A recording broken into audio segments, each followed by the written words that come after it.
오늘은 창세기 15장 1절에서 6절을 보겠습니다. 나는 내 방패요 너의 지극히 큰 상급이니라. 아브라함은 연합군에게 포로로 잡혀간 조카 롯을 318명의 적은 인원을 데리고 가서 구출해 오게 되고, 이런 아브라함을 멜기세덱이 영접하고 떡과 포도주로 축복하게 됩니다. 이 말씀은 아브라함이 조카 롯을 구해오는 것처럼 아브라함에게 약속하신 말씀대로 아브라함의 후손으로 메시아를 보내주셔서 십자가에서 죽으시고 부활하신 후에 복음을 밝히 드러내어 사탄의 포로에 있는 자들에게 복음을 전해 구원해 주실 것을 아브라함에게 가르쳐 주고 있는 것입니다. 이러한 가르침을 받은 아브라함은 그분은 나의 죄를 대속하여 주신 11조가 되신다는 고백으로 멜기세덱에게 11조를 드리게 됩니다. 그리고 아브라함은 노량물 중에 사람을 보내달라는 소돔 왕의 청을 거절하고 전리품만 주게 됩니다. 이처럼 아브라함은 수만 명의 연합군을 물리치고 포로에 있던 조카 롯을 구했고, 오직 한 영혼의 생명을 소중하게 여겨 소돔 왕의 청도 거절하고 전리품만 주었습니다. 본문 1절을 보도록 하겠습니다. 창세기 15장 1절. 여호와께서 아브라함과 언약을 세우시다 이후에 여호와의 말씀이 환상 중에 아브라함에게 임하여 이르시되, 아브라함아 두려워하지 말라. 나는 내 방패요 너의 지극히 큰 상급이니라. 아브라함은 훈련도 받지 않은 318명의 적은 인원으로 포로로 잡혀간 조카 롯을 구하는 담대한 마음을 가진 아브라함이 두려워했다는 것입니다. 아브라함이 두려워하는 것은 포로를 빼앗긴 적들이 돌아와 아브라함에게 보복할 것을 두려워한 것이며, 또 사람을 보내달라는 청을 거절당한 소돔 왕이 아브라함에게 보복할 것을 두려워했던 것입니다. 이처럼 보복을 두려워하는 아브라함에게 여호와 하나님은 나타나셔서 내가 너를 지켜줄 것이니 두려워하지 말라 말씀하시는 것으로, 나는 내 방패요 너의 지극히 큰 상급이라 말씀하시는 것입니다. 나는 내 방패라는 것은 하나님이 아브라함의 생명을 지켜주는 보호막이 되어주신다는 것입니다. 나는 너의 지극히 큰 상급이라는 것은 조카 롯을 소돔 왕에게 보내지 않고 전리품만 보낸 것을 대신하여 하나님이 큰 상을 내려주신다는 것입니다. 큰 상은 아브라함의 후손으로 메시아를 보내주셔서 약속의 말씀대로 천하 만민을 구원하실 것을 말씀하시는 것입니다. 이처럼 보복을 두려워하고 있는 아브라함을 보호하시고 구원해 주신다는 말씀과 같이, 하나님은 한평생 종로를 타며 죽음을 두려워하고 있는 저와 여러분을 구원해 주시기 위하여 예수님을 십자가에 내어주셨다고 히브리서 2장 14절에서 16절은 이렇게 말씀하십니다. 히브리서 2장 14절. 자녀들은 혈과 육에 속하였음에 그도 또한 같은 모양으로 혈과 육을 함께 지니심은 죽음을 통하여 죽음의 세력을 잡은 자 곧 마귀를 멸하시며, 히브리서 2장 15절. 또 죽기를 무서워함으로 한평생 매어 종노릇한 모든 자들을 놓아주려 하심이니, 이는 확실히 천사들을 붙들어 주려 하심이 아니요 오직 아브라함의 자손을 붙들어 주려 하심이라. 여기서 자녀들은 택하신 하나님 백성인 저와 여러분을 말하고, 그는 예수님을 말하는데, 예수님이 육신의 몸을 입고 오셔서 십자가에서 대속제물로 죽으시고 부활하신 이유를 말씀하고 있습니다. 죽음의 세력을 잡은 자, 곧 마귀를 멸하신다는 것은 예수님이 죽으시고 부활하심으로 사탄의 머리를 밟으시는 것을 말하며, 죄를 범함으로 사탄의 노예로 살아가는 우리의 모든 죄를 대속해 주셔서 사탄의 노예에서 해방시켜 주신다는 것입니다.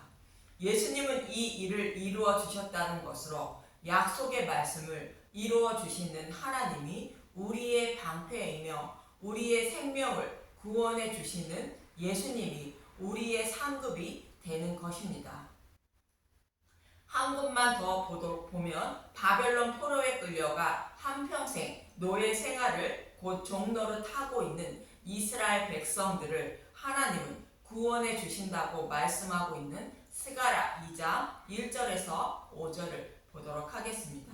스가랴 1장 12절부터는 바벨론 포로에 끌려간 이스라엘 백성들을 언제까지 불쌍히 여기지 않으시냐고 묻는 질문에 여호와 하나님은 대장장이 4명이 내 뿔들을 떨어뜨려 이스라엘 백성들을 구원하신다고 말씀하십니다. 내 뿔들은 이스라엘 백성들이 복음보다 율법을 곧 우상을 더 사랑함으로 포로에 끌려가게 하신 것을 말하며 대장장이 4명은 예수님을 말합니다.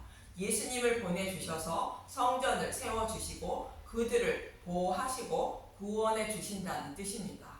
그럼 스가랴 2장 1절에서 5절을 보도록 하겠습니다. 스가랴 2장 1절 청량줄을 잡은 사람 내가 또 눈을 들어본즉 한 사람이 측량줄을 그의 손에 잡았기로 포로에서 돌아와 성전을 세우시기 위하여 성전을 세울 자리를 측량하는 모습으로 측량줄을 잡은 사람은 십자가에서 죽으시고 부활하신 예수님을 말하며 예수님이 마음의 성전을 세워 교회를 세우시기 위하여 측량하는 모습을 그리고 있는 것입니다. 이렇게 세워진 하나님 백성인 교회가 하늘의 별처럼 많게 하신다고 하십니다. 스가랴 2장 2절 내가 어디로 가느냐 물은즉 그가 내게 대답하되 예루살렘을 측량하여 그 너비와 길이를 보고자 하노라 하고 말할 때에 내게 말하는 천사가 나가고 다른 천사가 나와서 그를 맞으며 이르되 너는 달려가서 그 소년에게 말하여 이르기를 예루살렘은 그 가운데 사람과 가축이 많으므로 성곽 없는 성읍이 될 것이라 하라. 여호와의 말씀에 내가 불로 둘러싼 성곽이 되며 그 가운데서 영광이 되리라. 사람과 가축이 많아 예루살렘 땅이 좁아 성곽을 세울 장소가 부족하므로 성곽을 대신하여 불로 성곽을 만들어 주신다는 것입니다. 이 말씀은 마음의 성전이 세워져 구원받은 하나님 백성이 너무 많아 영적 예루살렘에다 수용하지 못함을 말하는 것으로 구원받은 하나님 백성이 하늘의 뭇별처럼 많을 것임을 말합니다. 이들은 불로 둘러싼 성곽으로 보호하신다는 것은 예수님이 죽으시고 부활하신 복음으로 이들을 보호하신다는 뜻입니다. 불은 하나님 백성이 받을 지옥불의 심판을 대신하여 지옥불의 심판을 받으신 예수님을 상징하는 것으로 복음의 말씀을 말합니다. 이처럼 아브라함에게 여호와 하나님이 너의 방패라는 것은 약속의 말씀을 반드시 이루어 주신다는 의미이며 내 상급이라는 것은 약속의 말씀대로 예수님을 보내주셔서 죽으시고 부활하여 천하 만민을 구원하는 구원의 상급을 말합니다. 그런데 본문 2절을 보면 창세기 15장 2절 아브라함이 이르되 주 여호와여 무엇을 내게 주시려 하나이까 나는 자식이 없사오니 나의 상속자는 이 다메섹 사람 엘리에셀이니이다. 아브라함은 자신을 지켜주고 보호해줄 사람인 자식을 하나님이 주지 않으셨으므로 자신을 보호해줄 사람은 자신의 종인 엘리에셀이라 말합니다. 믿음이 없는 아브라함의 모습을 말하는 것으로 보복을 두려워하여 믿음을 잃은 아브라함의 모습을 말합니다. 또 아브라함은 본문 3절에 이렇게 말합니다. 창세기 15장 3절 아브라함이 또 이르시되 주께서 내게 씨를 주지 아니하셨으니 내 집에 길린 자가 내 상속자가 될 것이니이다. 아브라함은 하나님이 약속하신 약속의 말씀을 기억한 것입니다. 하나님은 아브라함에게 내 후손으로 예수님을 보내주셔서 구원받은 하나님 백성이 땅에 티끌 같게 하신다고 말씀하셨습니다. 그러나 약속의 말씀만 하시고 자식을 주지 않으셨다는 것으로 약속의 말씀을 이루어 주시려는 조금의 징조도 보여주지 않으셔서 약속의 말씀을 믿지 못한다는 뜻입니다. 그래서 자신의 상속자는 자신이 길린 자가 된다고 말하는 것입니다. 이 말씀은 어떤 의미입니까? 성경에는 구원과 심판이 있다고 하고 하나님은 분명히 살아계신다고 말씀하고 있는데 우리의 눈으로 보기에 하나님이 살아계신다는 아무런 징조가 곧 증거가 보이지 않는다는 것입니다. 비가 오려면 구름이 끼어야 하는데 맑은 날씨만 계속되면 비가 오지 않는 것처럼 성경에서는 하나님이 살아계신다고 말씀하시고 있고 구원과 심판이 있다고 말하고 있는데 그 말씀이 사실인지 눈으로 보이는 징조가 아무것도 보이지 않는다는 것입니다. 그래서 우리가 의지하는 것은 기적과 이적이 일어나고 천국과 지옥에 갔다 왔다는 간증을 들으면 그곳에는 하나님이 함께 하신다고 믿게 되는 것으로 수많은 사람들이 이러한 곳에 빠지게 되는 것입니다. 이와 동일하게 하나님께 약속을 받은 아브라함도 아들을 주실 징조가 눈으로 보이지 않자 자신이 믿을 수 있는 것은 눈으로 보이는 자신의 종밖에 없다고 말하는 것입니다. 그래서 내 상속자는 내 집에서 길린 종이라는 것으로 아브라함은 현실적으로 생각하여 눈으로 보이는 것을 의지할 수밖에 없음을 말하고 있는 것입니다. 그러나 하나님은 그가 너희의 방패와 상급이 되지 않는다는 것으로 약속하신 말씀대로 반드시 이루어 아브라함의 방패가 되고 상급이 됐을 것이라고 이어지는 4절에서 5절은 말합니다. 창세기 15장 4절 여호와의 말씀이 그에게 임하여 이르시되 그 사람이 내 상속자가 아니라 내 몸에서 날 자가 내 상속자가 되리라 하시고 눈으로 보이지 않는 약속의 말씀을 믿지 못하고 두려워하고 있는 아브라함에게 내 후손으로 메시아를 보내주셔서 약속의 말씀대로 천하 만민을 구원하신다고 말씀하고 있는 것입니다.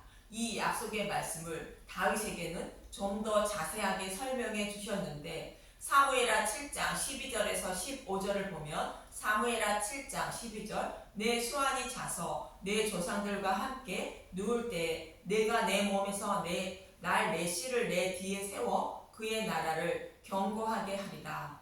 다윗의 몸에서 날 메시는 1차적으로 솔로몬을 말하지만 다윗의 후손으로 오실 예수님을 보내주셔서 예수님이 다스리는 나라를 견고하게 하신다는 뜻입니다. 사무엘하 7장 13절 그는 내 이름을 위하여 집을 건축할 것이요 나는 그의 나라 왕위를 영원히 견고하게 하리라. 솔로몬이 성전을 건축할 것을 말합니다. 다윗이 성전을 지을 모든 것을 준비하고 솔로몬은 건축만 하는 것처럼 예수님이 죽으시고 부활하여 성령님을 보내주실 준비를 다 마치시고 성령님을 보내주셔서 마음의 성전을 세워주신다는 의미입니다. 성령님이 오시면 진리의 길로 인도하시는데 죄에 대하여, 의에 대하여, 심판에 대하여 잘 가르쳐 주심으로 믿음의 용사가 되는 것입니다.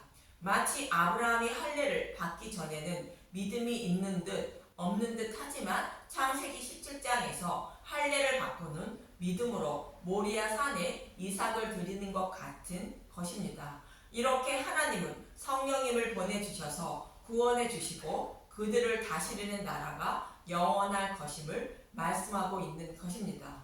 이렇게 하면 하나님의 자녀가 된다는 것인데 사무엘하 7장 14절 나는 그에게 아버지가 되고 그는 내게 아들이 되리니 그가 만일 죄를 범하면 내가 사람의 매와 인생의 채찍으로 징계하려니와 내가 내 앞에서 물러나게 한 사울에게서 내 은총을 빼앗은 것처럼 그에게서 빼앗지는 아니하리라. 성령님이 오셔서 죄인임을 깨닫고 믿음의 용사가 되면 하나님의 자녀들이 된다는 것으로 절대로 그들을 버리지 않고 하나님 나라로 안전하게 인도해 주신다는 것입니다. 이처럼 아브라함에게 하신 약속의 말씀을 다윗에게는 좀 더 자세히 말씀하시는 것으로 자손 약속을 어떻게 지키실 것인지를 말씀하고 있는 것인데 믿음의 눈으로 보이는 것을 보고 믿는 것이 아니라 보이지 않는 약속의 말씀을 보이는 것처럼 보고 믿는 것을 믿음이라 성경은 말하는 것입니다. 히브리서 11장 1절에서 2절을 보면 히브리서 1장 11에서 11장 1절 믿음은 바라는 것들의 실상이요 보이지 않는 것들의 증거니 선진들이 이로써 증거를 얻었느니라. 믿음은 우리가 바라는 것들이 육적인 눈으로 보이지 않지만 실제로 보이는 것처럼 바라보고 나아가는 것이 믿음이라는 것으로 믿음의 선진들도 이러한 믿음을 가지고 살았다는 것입니다. 이 모습을 잘 표현하고 있는 것이 이스라엘 백성들이 요단강을 건너가는 모습을 통하여 잘 설명해주고 있습니다. 여호수아 3장 3절에서 4절을 보도록 하겠습니다. 여호수아 3장 3절 백성에게 명령하여 이르되 너희는 레위 사람 제사장들이 너희 하나님 여호와의 언약궤 매는 것을 보거든 너희가 있는 곳을 떠나 그 뒤를 따르라. 그러나 너희와 그 사이 거리가 2000규빗쯤 되게 하고 그것에 가까이 하지는 말라. 그리하면 너희가 행할 일을 알리리니 너희가 이전에 이 길을 지나보지 못하였음이니라 하니라. 여호와의 언약궤는 약속의 말씀대로 예수님이 율법의 저주 하에 우리의 죄를 대속하시고 부활하신 예수님의 모습을 말합니다. 그 예수님의 뒤를 하나님의 백성들이 2000규빗쯤 뒤에서 따라가는 모습으로 보이지 않는 것을 보이는 것처럼 보고 따라가서 요단강을 건너는 모습입니다. 이것이 믿음인데 아브라함은 보복을 두려워하여 믿음을 잃고 눈으로 보이는 것을 의지하려고 하고 있는 것입니다. 그래서 하나님은 두려워 떨며 믿음을 잠시 잃어버린 아브라함을 찾아오셔서 두려워하지 말라 하시며 자신이 방패이며 상급이 되어 주신다고 아브라함을 위로해 주고 있는 것입니다. 그리고 하나님은 아브라함에게 위의 것을 바라보게 하십니다. 골로새서 3장 1절에서 3절을 보도록 하겠습니다. 골로새서 3장 1절 그러므로 너희가 그리스도와 함께 다시 살리심을 받았으면 위의 것을 찾으라. 거기는 그리스도께서 하나님 우편에 앉아 계시느니라. 위의 것을 생각하고 땅의 것을 생각하지 말라. 이는 너희가 죽었고 너희 생명이 그리스도와 함께 하나님 안에 감추어졌음이니라. 이 말씀은 몸은 죽어도 영혼은 능히 죽이지 못하는 자들을 두려워하지 말고 오직 몸과 영혼을 능히 지옥에 멸하실 수 있는 이를 두려워하라는 마태복음 10장 28절의 말씀과 같은 의미입니다. 이 말씀을 본문 12절에 말씀하고 있습니다. 창세기 15장 5절 그를 이끌고 밖으로 나가 이르시되 하늘을 우러러 무뼈를 셀 수 있나 보라. 또 그에게 이르시되 내 자손이 이와 같으리라. 하나님은 약속의 말씀대로 아브라함의 후손으로 메시아를 보내주셔서 하늘의 무별처럼 많게 하신다는 것처럼 그들을 지옥불에 던져지지 않고 생명으로 인도해 주신다는 말씀입니다. 그러자 아브라함은 이 약속의 말씀을 믿었다는 것입니다. 창세기 15장 6절 아브라함이 여호와를 믿으니 여호와께서 이를 그의 의로 여기시고 눈으로 보이는 것을 믿고 따르지 않고 이 약속의 말씀을 믿는 사람을 의롭다 여겨주신다는 것입니다. 이 말씀은 다음 시간에 이어서 말씀드리겠습니다. 저와 여러분도 자신에게 어려움이 닥치면 눈으로 보이는 것을 의지하려 하고 또 어려움이 없더라도 눈으로 보이는 것을 의지하려 합니다. 그러나 하나님은 땅의 것을 생각하지 말고 우리의 생명을 주관하시는 하나님을 두려워하라는 것으로 눈으로 보이지 않는 위의 것을 찾으라 말씀하십니다. 하나님이 우리의 방패요 상급이 되시기 때문인 것입니다. 눈으로 보이지 않는 하나님의 약속의 말씀만 믿고 의지하며 위의 것을 바라보고 살아가는 저와 여러분이 되시길 간절히 소망하며 기도합니다. 감사합니다.